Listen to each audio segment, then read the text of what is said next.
नमस्कार, मैं जितेंद्र चतुर्वेदी। क्या आम आदमी पार्टी के अगुआ और दिल्ली के मुखिया अरविंद केजरीवाल के दरवाजे पर एजेंसियां दस्तक देने जा रही हैं? और क्या इसीलिए संजय सिंह हो या फिर आम आदमी पार्टी के तमाम नेता और प्रवक्ता उन्होंने मोर्चा खोल दिया है? और क्या इसी वजह से एजेंसियों को घेरा जा रहा है और उनकी साख पर सवालिया निशान खड़ा किया जा रहा है ताकि जो अपने दाग हैं उसे धुले जा सकें और एजेंसियों को और सरकार को कटघरे में खड़ा करके जो कुछ आम आदमी पार्टी के सरकार का घपला घोटाला है उस पर मिट्टी डाला जा सके? ये जो तमाम सवाल हैं ये नाहक नहीं उठे। इसकी दो तीन वजह है। एक तो यही कि जब भी आम आदमी पार्टी के बड़े नेता पर गाज गिरनी होती है तो वहां इस तरीके का सिलसिला शुरू हो जाता है, सुबह से लेकर शाम तक प्रेस वार्ता का, और उसमें खरी खोटी सुनाई जाती है एजेंसियों को, सरकार को, फिर उसमें नरेंद्र मोदी को भी खींच लिया जाता है। हालांकि अभी जो कुछ चल रहा है उसकी एक वजह तो ये कहा जा रहा है कि वो मनीष सिसोदिया की जो प्रॉपर्टी अटैच हुई है उसके कारण आम आदमी पार्टी आग बबूला है।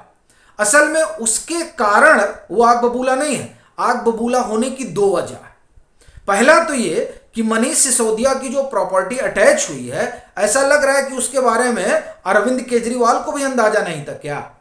या तो ये कारण हो सकता है। दूसरा, ये जो प्रॉपर्टी अटैच हुई इसके कारण वो जो ईमानदारी वाला लबादा आम आदमी पार्टी और उनकी सरकार ने ओढ़ रखा था वो लबादा गिर गया कि साहब ये ईमानदार हैं और 7.25 करोड़ रुपए की प्रॉपर्टी अटैच हो जाती है। ये कहाँ की ईमानदारी है भाई? और फिर ये भी सवाल उठता है, इन्होंने तो कस्में खाई थी कि भ्रष्टाचार होने नहीं देंगे, तो अगर ये 7.25 करोड़ रुपए की प्रॉपर्टी अटैच हो रही है तो कैसे हो रही है? ये कहाँ से आई? क्या बिना भ्रष्टाचार किए आई? ये तमाम सवाल लोगों के मन में उठ रहे हैं और ये आम आदमी पार्टी की ईमानदारी पर कुठाराघात है। तो अब उससे बचना है तो जाहिर तौर पर मैदान में उतरना होगा।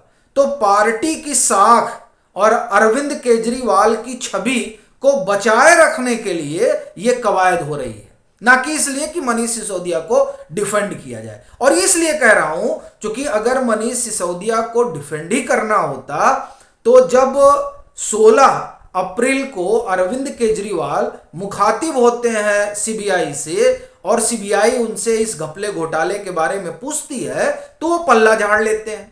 बाकायदे वहां उनको मनीष सिसोदिया को डिफेंड करना चाहिए था और कहना चाहिए था कि नहीं, कोई घपला घोटाला नहीं हुआ, जैसे वो इन दिनों कह रहे हैं कि कोई शराब घोटाला हुआ ही नहीं।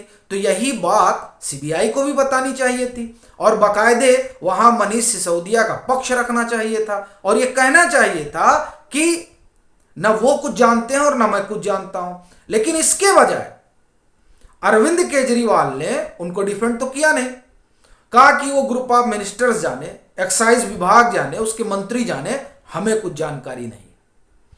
तो इसलिए ऐसा लग रहा है कि नहीं, यहां मामला मनीष सिसोदिया को डिफेंड करने का नहीं है, यहां छवि बचाने का। और तीसरा कारण जो मोर्चा इन्होंने संभाला हुआ है वो ये है कि इनको इस बात का डर सता रहा है कि कहीं अब अरविंद केजरीवाल की बारी ना आ जाए।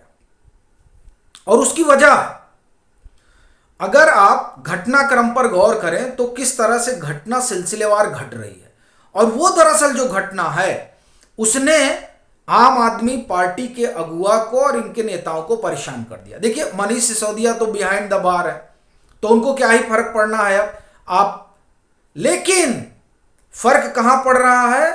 आपके अगुआ के ऊपर, संजय सिंह के ऊपर। अभी आप देखिए कि पीछे सीबीआई एक सज्जन को हिरासत में लेती है और वो इसलिए हिरासत में लेती है क्योंकि उनकी, आप एक तरह से कहें, भूमिका पाई जाती है पैसा लॉन्डर कराने में गोवा चुनाव में। और जब उन्हें सीबीआई पकड़ती है तो सबसे ज्यादा शोर मचता है आम आदमी पार्टी के भीतर और संजय सिंह मोर्चा संभाल लेते हैं कि न मालूम है लोग क्या क्या लेकर आते हैं। उसके बाद क्या होता है? मनीष सिसोदिया की जमानत याचिका खारिज होती है, ईडी वाले मामले में भी और सीबीआई वाले मामले में भी।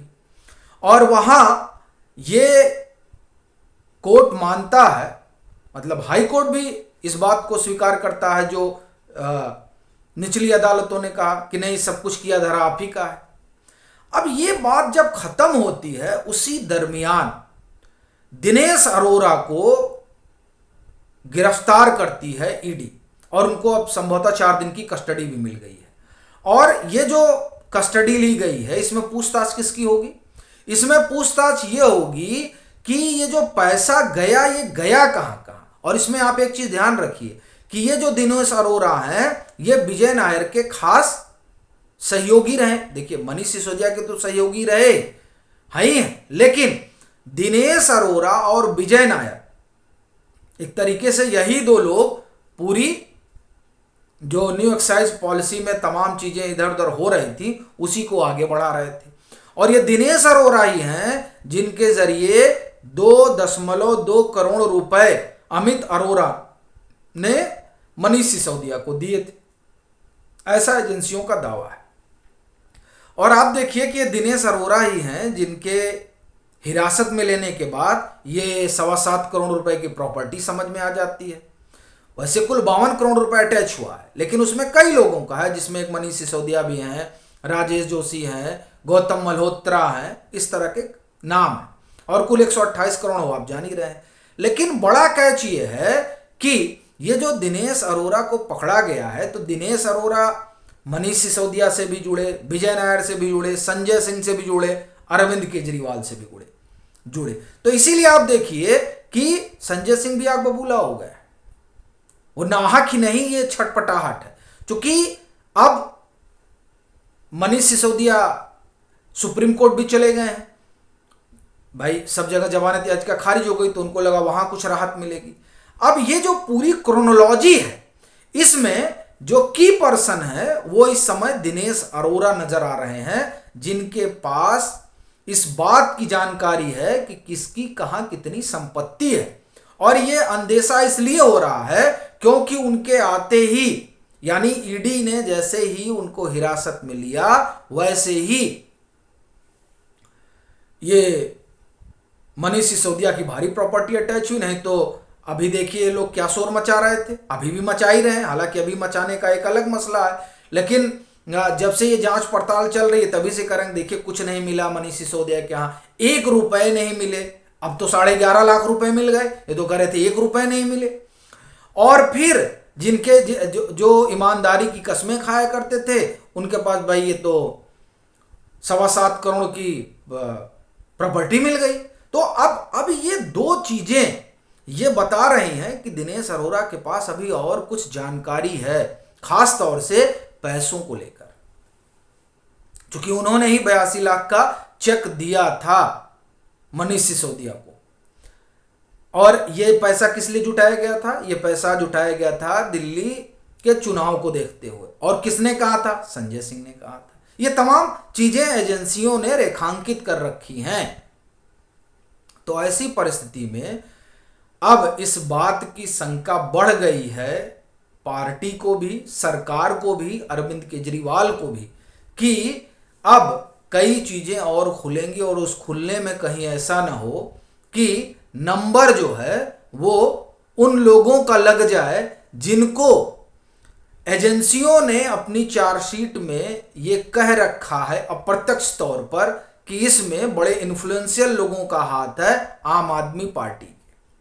तो एक इन्फ्लुएंशियल तो अंदर है, तो बाकी इन्फ्लुएंशियल कौन है ये बताने की जरूरत नहीं है। शायद यही वजह है कि अब आम आदमी पार्टी सदमे में है। और ये देखने वाली बात होगी कि ये जो 3-4 दिन की कस्टडी है संभवतः दिनेश अरोरा की, शायद 4 दिन की है, उसमें और क्या क्या रहस्य निकल कर आता है। और यही नहीं, महज रहस्य ही नहीं निकल के आता, जैसे पता ही नहीं चला कल यानी संभवतः 7 तारीख को और प्रॉपर्टी अटैच होने की खबर आ गई, वैसे ही अब दिनेश अरोरा 4 दिन में पूछताछ में न मालूम और क्या क्या अटैच हो जाए और न मालूम कौन सा नया नया नाम आ जाए। तो ये तमाम चीजें जो संभावित हैं उसने आपके भीतर हलचल मचा रखी है। बाकी आपकी अपनी क्या राय है जरूर साझा करें। मतांतर से नहीं जुड़े हैं तो जुड़ें, वीडियो को लाइक करें और खूब शेयर करें।